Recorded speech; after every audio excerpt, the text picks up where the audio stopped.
Hello everyone, welcome to my YouTube channel PPC with सागर।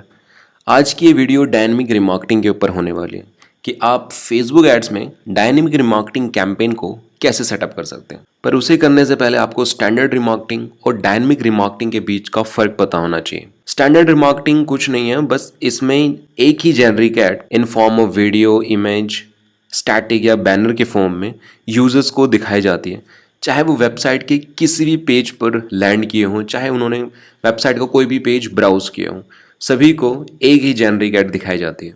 पर dynamic remarketing standard remarketing के बिल्कुल ही beyond है, बिल्कुल ही अपोजिट है। ऐसा मैं इसलिए कह रहा हूँ क्योंकि यूज़र को पर्सनलाइज तरीके से हम उसमें ऐड दिखाते हैं पर्टिकुलर प्रोडक्ट के हिसाब से। एक सिंपल उदाहरण के माध्यम से मैं आपको समझाने की कोशिश करता हूँ। आप अमेज़ोन की वेबसाइट पर विजिट करिए। अमेज़ोन पर लाखों ब्रांड्स हैं और लाखों प्रोडक्ट्स हैं, अनगिनत। आप एक प्रोडक्ट उठाइए नाइकी का, फॉर एग्जांपल आपने एक्स शूज़ को ऐड टू कार्ट किया और आप बैक हो जाइए। आप देखेंगे आपको सेम प्रोडक्ट फेसबुक में, इंस्टाग्राम में, चाहे गूगल की पार्टनर वेबसाइट हो, आपको वही प्रोडक्ट दिखता है। आपको नाइकी का कोई और प्रोडक्ट क्यों नहीं दिखा, या आपको अमेज़ोन का कोई और प्रोडक्ट क्यों नहीं दिखा? आपको सीधा वही प्रोडक्ट दिखा क्योंकि अमेज़ोन आपको इन्फ्लुएंस कर रहा है। अमेज़ोन आपको डायनेमिक रिमार्केटिंग की मदद से टारगेट कर रहा है, इन्फ्लुएंस पूरा कर रहा है कि आप उस पर्टिकुलर प्रोडक्ट को खरीदो। ठीक है, तो यही डायनेमिक रिमार्केटिंग है और कुछ नहीं।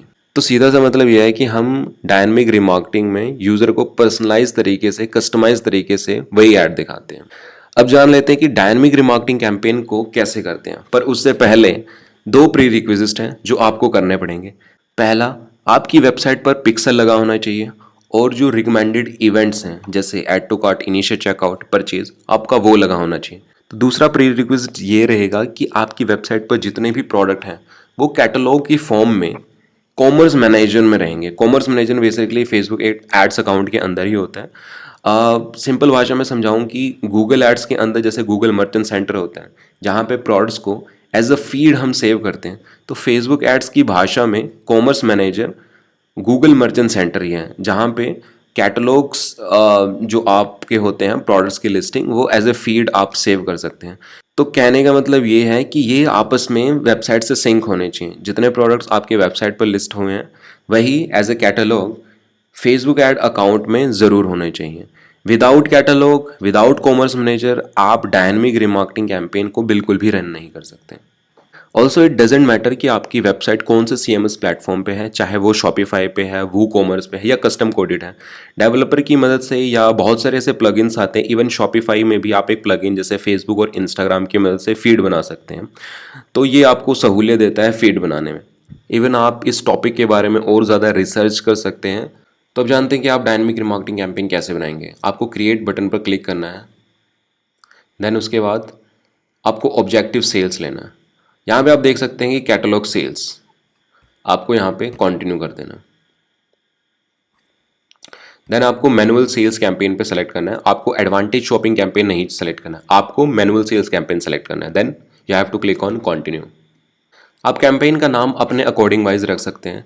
उसके बाद आपको कैटलॉग के ऑप्शन पे क्लिक कर देना है। अगर आप यहाँ पे क्लिक नहीं करेंगे तो आपका ये campaign as a dynamic remarketing बिल्कुल भी काम नहीं करेगा। आपको इसको क्लिक कर देना है और एड सेट लेवल पर आ जाना है। एड सेट लेवल पे आने के बाद आपको अपने गोल सेलेक्ट करने हैं, like you want maximise number of conversion, और आपको अपना परचेज इवेंट सेलेक्ट करना है एज ए कन्वर्जन। देन आपको अपना बजट सेलेक्ट करना है। Right now I am using 1000। Then आप अपना स्केड्यूलिंग जो भी आप अपने अकॉर्डिंग कर सकते हैं। So here is the best part. Audience type में आने में आपको दो ऑप्शन दिखेंगे। पहला, find perspective customers even if they haven't interacted with your business. Second, dedicatedly है रीटारगेटिंग एड्स के ऊपर। तो आपको पहले को ना सेलेक्ट करके दूसरे को सेलेक्ट करना है, रीटारगेटिंग एड्स। तो जैसे ही आप रीटारगेटिंग एड्स पर क्लिक करते हैं तो आप देखते हैं कि आपके पास अबंडेंस ऑफ ऑप्शन आ जाते हैं टारगेटिंग की। तो आप इनको एज ए एड सेट्स भी यूज़ कर सकते हैं। तो पहला जो ऑप्शन है वो है व्यू और added to cart but not purchase. Even आप अपने अकॉर्डिंग यहाँ पे डेज को सेलेक्ट कर सकते हैं। तो यूजली मैं क्या करता हूँ कि मैं डिफरेंट एड सेट्स बनाता हूँ। पहला एड सेट जो मेरा होता है व्यूड और added to cart but not purchased, ये सेलेक्ट करता हूँ। दूसरा added to cart but not purchase, यहाँ मैं अपने जो भी मेरी डेट रेंज है, टाइम फ्रेम है, वो मैं अपने अकॉर्डिंग सेलेक्ट कर लेता हूँ। इस पर्टिकुलर कैंपेन में जो आपकी एड्स हैं एज अ कैटलॉग दिखाई जाएंगी। ऐसा मैं इसलिए कह रहा हूँ कि फॉर एग्जाम्पल किसी यूज़र ने प्रोडक्ट ए को ऐड टू कार्ट किया है, इनिशियल चेकआउट किया है, बट वो फाइनल जो भी कन्वर्जन है वो नहीं कर पाया, उसने परचेज नहीं किया, तो हम उसको एज अ कैटलॉग उसमें ऐड दिखाएंगे। प्री रिक्विजिट में जैसे मैंने कहा कि जो आपका पर्टिकुलर प्रोडक्ट है as a catalog commerce manager में ज़रूर होना चाहिए, तो तभी वो काम करेगा। नहीं तो आपका product as a catalog, as a feed particular user को डायनेमिक रिमार्केटिंग की मदद से नहीं दिखेगा। होप आपको ये वीडियो बहुत पसंद आई होगी। अगर पसंद आए तो आप लाइक कीजिए, कमेंट कीजिए, शेयर कीजिए। Thank you.